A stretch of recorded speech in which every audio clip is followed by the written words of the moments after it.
আবু সাইদের মতো আবু সাইদের সাইনবোর্ড, আবু সাইদের যে তকমা, আবু সাইদের যে ত্যাগ, সেই ত্যাগের কথা আমার পরিবারকে আমি বলে দিয়ে আমরা রাস্তায় এসেছি। কারণ এটা যদি হতে থাকে বাংলাদেশে এরকমই হবে, সমস্যা নেই। আমরা এই বৈষম্য শিকার, আমরা চাকরি স্থায়ীকরণ চাই। আমরা 1995 সাল থেকে এ পর্যন্ত আমরা অস্থায়ীভাবে চাকরি করতেছি। গ্রামীণ ব্যাংক তার নিজস্ব নীতিমালা দিয়ে আমাদেরকে অস্থায়ী বানাইছে। এই অস্থায়ী এমন একটা সিচুয়েশন করছে আমাদেরকে বলা হয় দৈনিক ভিত্তিক কাজের লোক। আর আমাদেরকে ঈদের সময় কোনো বোনাস দেওয়া হয় না, দেওয়া হয় আর্থিক সহায়তা। একটা আর্থিক সহায়তা মানুষ কাকে দেয়? যারা ভিক্ষুক, যারা একদম মানে কি বলি নিম্নবিত্ত মানুষ, তাদেরকে মানুষ আর্থিক সহায়তা করে। আমরা একটা প্রতিষ্ঠানে কাজ করি, আজকে আমি 17 বছর থেকে চাকরি করতেছি, এখনো আমাদেরকে বলা হচ্ছে আর্থিক সহায়তা। 4000 টাকা মাত্র আর্থিক সহায়তা দেয়। এই 4000 টাকা দিয়ে আমরা পারি না বাবা মা কিছু দিতে, পারি না বউ বাচ্চা কিছু দিতে, পারি না একটু ঈদের মধ্যে ভালো মাংস মাছ কিনে খেতে। আমরা এই বৈষম্যর জন্য গ্রামীণ ব্যাংকের সমস্ত কর্মকর্তা কর্মচারীরা কমপক্ষে বছরে 6টা থেকে 7টা বোনাস নেয়। আমরাই শখ করি, আমরাই তাদের নাম ঠিকানা লেখি, অথচ আমাদের নামটা থাকে না তার মধ্যে। তারা আমাদের কোনোদিন কোনো কিছু দেয় না। আমাদের দৈনিক মজুরি মাত্র 600 টাকা। আমি আজকে চাকরি ঢুকলেও 600 টাকা, আমি 25 বছর থেকে আর একজন চাকরি করেছে, তার মজুরি দৈনিক 600 টাকা।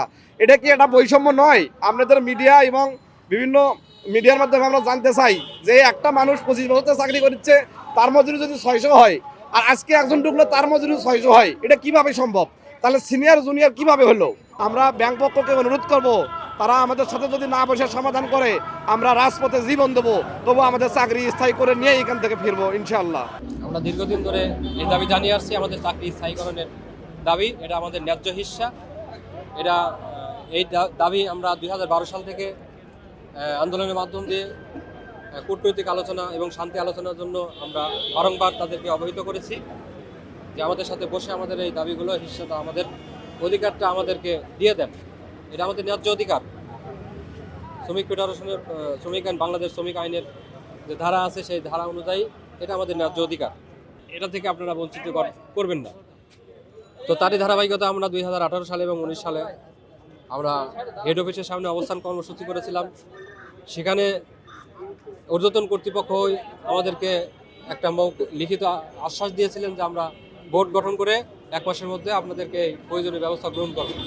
কিন্তু আজ পর্যন্ত দুঃখের বিষয় যে 2018 সাল পরের থেকে আজ 24 সাল 25 সালে এসে গেল, আমাদেরকে এই ধরনের কোনো সারা শব্দ বা কোনো রকম কোনো আমাদেরকে বসে ব্যবস্থা গ্রহণ করার কোনো প্রয়োজনীয় পদক্ষেপ গ্রহণ করেনি। বৈষম্য মুক্ত নতুন বাংলাদেশ গড়ার প্রত্যয় নিয়ে আমরা এই ছাত্র সমাজের সাথে হাতে হাত মিলে আমরা এখানে সংগ্রাম করে এই নতুন বাংলাদেশ গড়েছি। তাহলে এখানে প্রশ্ন থেকেই যায়। এবং আমার মাধ্যম দিয়ে, আপনাদের মাধ্যম দিয়ে আমি বলতে চাই, ছাত্র ভাইদেরকেও বলতে চাই, আপনাদের দায়বদ্ধতার জায়গা থেকেও আমাদের এই বৈষম্যটার দিকে আপনারা সুনজর দিবেন এবং আমাদের পাশে আসেন, বসেন, দেখেন আমাদের চাওয়াগুলো সঠিক আছে নাকি। যদি সঠিক থাকে তাহলে ভালো কথা, আমাদেরকে দিয়ে দেন। আর যদি না থাকে তাহলে বলবেন যে না, এটা সঠিক নেই।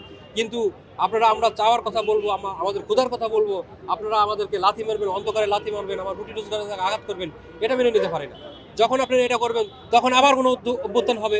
এরকম যুগে যুগে যদি এরকম গণ অভ্যুত্থান হয়ে ওঠে, তাহলে এই বাংলাদেশ নতুন করে গঠিত হবে না, এরকমও হবেই। তো কাজেই আমি বলতে চাই, আমার প্রাণের গ্রামীণ ব্যাংক, আমি শ্রদ্ধার সাথে স্মরণ করতে চাই ডক্টর মোহাম্মদ ইউনূস স্যারকে এবং ঊর্ধ্বতন কর্তৃপক্ষদেরকে। আমরা তাদের সাথে কাজ করতে চাই। আমরা অত্যন্ত বিনয়ী, আমরা ছোট পরিসর নিয়ে থাকতে চাই। আমাদের অধিকারটুকু আমরা ফিরিয়ে দিন, আপনাদের সাথে হাসি মুখে আমরা কাজ করতে চাই। এখন আমাদের একটাই দাবি, আমাদের চাকরি স্থায়ীকরণ করে, আমাদের সুযোগ সুবিধা নিশ্চিত করে, আমাদের সংসার ও ভবিষ্যতের কথা চিন্তা করে আপনারা সঠিক দাবিটা মেনে নিয়ে আমাদেরকে আগামীকাল 10টার মধ্যে যদি আপনারা মেনে নেন, তাহলে আলহামদুলিল্লাহ ভালো। আপনাদেরকে আমরা সুন্দর করে আমরা বরণ করব।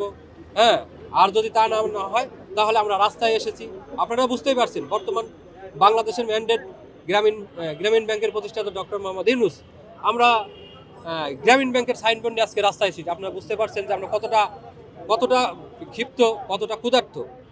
কাজেই আমরা আমাদের পরিবার থেকে আমরা একদম মানে পরিষ্কার, আমরা আবু সাইদের মতো, আবু সাইদের সাইনবোর্ড, আবু সাইদের যে তকমা, আবু সাইদের যে ত্যাগ, সেই ত্যাগের কথা আমার পরিবারকে আমি বলে দিয়ে আমরা রাস্তায় এসেছি। কারণ এটা যদি হতে থাকে বাংলাদেশে এরকমই হবে, সমস্যা নেই। বৈষম্য মুক্ত যদি না হয় তাহলে তো আবার তো বৈষম্য স্লোগান আসতেই পারে। তো ধন্যবাদ। আমি আশা করি আপনাদের মাধ্যম দিয়ে গ্রামীণ ব্যাংকের ঊর্ধ্বতন কর্তৃপক্ষকে আমি আবারও বিনয়ের সাথে অনুরোধ করি, স্যার আপনারা আপনাদের জায়গা থেকে আমাদেরকে বিনয়ের সাথে আমাদের অধিকারটা ফিরিয়ে দেন। ধন্যবাদ সবাই।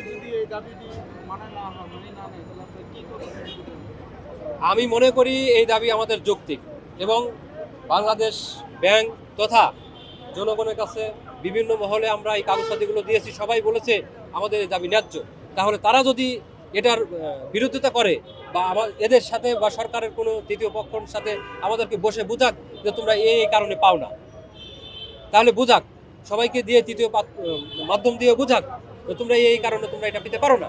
তাহলে আচ্ছা ঠিক আছে, তাহলে পরবর্তী নির্ধারণ করবো আমাদের কী করা যায়। যদি নাই পেয়ে থাকি তবে আমাদের জায়গা থেকে আমরা জানি যে এটাই আমাদের প্রাপ্য, এটাই আমাদের সঠিক দাবি। চাকরি স্থায়ীকরণ করতে হবে এবং 6 থেকে 9 মাস, চাকরি বিধিমালায় পরিষ্কার লেখা আছে 6 থেকে 9 মাসের মধ্যে চাকরি স্থায়ীকরণ করতে হবে, না হলে এদেরকে বিদায় করতে হবে। কাজকর্ম সঠিক না থাকলে, সন্তোষজনক না হলে এদেরকে বিদায় করতে হবে। অতএব 6 থেকে 9 মাস পর থেকেই অটোভাবে, এটা বাংলাদেশ গভর্নমেন্ট আইনে লেখা আছে, 6 থেকে 9 মাসের মধ্যে এটা অটোভাবে চাকরি স্থায়ীকরণ হয়ে যায়। কাজেই এটা আপনারা ভালো করে দেখেন। আমরাও আপনাদের কাছে বিনয় সরে চাচ্ছি, এটা প্রতিষ্ঠানিক চাওয়া ভাই, এটা আপনার জায়গা থেকে আমরা চাচ্ছি না, আমরা ব্যক্তিগত কোনো ব্যক্তি জায়গায় আঘাত করছি না। এটা আপনি যে প্রতিষ্ঠানে কাজ করেন আমিও সেই প্রতিষ্ঠানে কাজ করি। আপনারা অসুস্থ হন, আপনারা কত কিছু করেন, আমরা আপনাদের কাছে ঝাঁপিয়ে পড়ি। আমরা তো আপনাদের ছোট ভাই, আমাদেরকে এইভাবে আপনারা লালন পালন করেন কেন? আপনারা একটা কাজ করলে পরে আমরা বিনয় সুরে আপনাদেরকে কিভাবে হেল্প করি আপনারা জানেন, জনগণ জানে না। আপনারা এটা অস্বীকার করেন কেন? আমাদের দুর্বলতার সুযোগ নিয়ে আমাদেরকে আঘাত করেন কেন? তো যাই হোক, আমরা সহ্য করেছি, অনেক কিছু করেছি, পিঠ দেয়ালে ঠেকে গেছে। রুটি রোজগারের জায়গা থেকে আমরা এটা আর মেনে নিতে পারছি না। অবশ্যই রাস্তায় আমরা এখন প্রাণ দিতে প্রস্তুত, কোনো আপত্তি নেই। তো ধন্যবাদ।